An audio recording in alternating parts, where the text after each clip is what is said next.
ಕಾಂಗ್ರೆಸ್ ಸರ್ಕಾರ ಪತನದ ಕುರಿತಾಗಿ ಮಹಾರಾಷ್ಟ್ರ ಸಿಎಂ ಶಿಂಧೆ ಹೇಳಿಕೆ ಕೊಟ್ಟಂತಹ ಹಿನ್ನೆಲೆಯಲ್ಲಿ ಬಿಜೆಪಿ ನಾಯಕರು ಕೂಡ ಇದಕ್ಕೆ ಪ್ರತಿಕ್ರಿಯೆಯನ್ನ ಕೊಟ್ಟರು.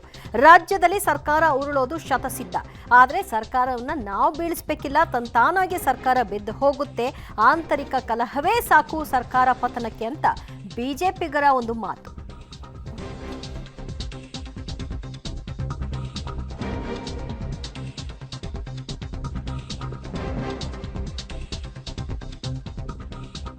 ನಾನು ರಾಜ್ಯದ ಅಧ್ಯಕ್ಷನಾಗಿ ಹೇಳ್ತಾ ಇದ್ದೇನೆ, ಭಾರತೀಯ ಜನತಾ ಪಾರ್ಟಿ ವಿರೋಧ ಪಕ್ಷವಾಗಿ ನಮ್ಮ ಜವಾಬ್ದಾರಿಯನ್ನು, ನಮ್ಮ ಕರ್ತವ್ಯವನ್ನು ಯಶಸ್ವಿಯಾಗಿ ನಿರ್ವಹಿಸ್ತಾ ಇದ್ದೇವೆ. ಮುಂದೂ ಕೂಡ ಅದನ್ನು ಯಶಸ್ವಿಯಾಗಿ ನಿರ್ವಹಿಸ್ತೇವೆ.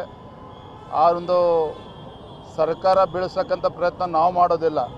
ಆದರೆ ಲೋಕಸಭಾ ಚುನಾವಣೆ ಫಲಿತಾಂಶದ ನಂತರ ರಾಜ್ಯದ ಕಾಂಗ್ರೆಸ್ ಪಕ್ಷದಲ್ಲಿ ಯಾವ ರೀತಿ ಅಲ್ಲೋಲ ಕಲ್ಲೋಲ ಆಗ್ತೋ ಅದ್ರ ಬಗ್ಗೆ ನಾನು ಈಗಲೇ ಹೇಳೋದಕ್ಕೆ ಸಾಧ್ಯ ಇಲ್ಲ. ಆದರೆ ಬಿಜೆಪಿ ನಾವು ವಿರೋಧ ಪಕ್ಷವಾಗಿ ನಾವು ಕೆಲಸವನ್ನು ಮಾಡ್ತೇವೆ.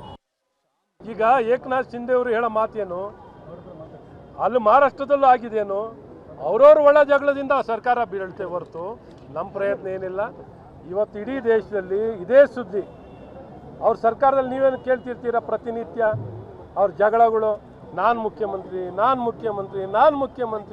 ನಾನು ಸ್ಪರ್ಧಿ ಅಂತ ಅವ್ರವರೇ ಹೇಳ್ಕೊತಾರೆ. ನಾವೇನು ಹೇಳ್ತಾ ಇದ್ದೀವ, ನಾವು ಯಾವತ್ತೂ ಈ ಸರ್ಕಾರನ ಬೀಳಿಸುವಂಥ ನಾವು ಪ್ರಯತ್ನ ಮಾಡಲ್ಲ.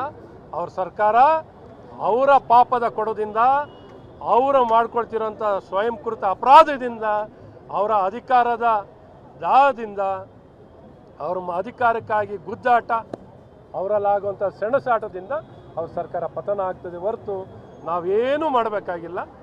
ಅವರಲ್ಲಿ ಇರೋವಂಥ ಜಗಳದಿಂದ ಬೀಳುತ್ತೆ ಅನ್ನೋಂಥದ್ದು ಎಲ್ಲರ ಕೇಳ್ತಿರೋಂಥ ಮಾತು.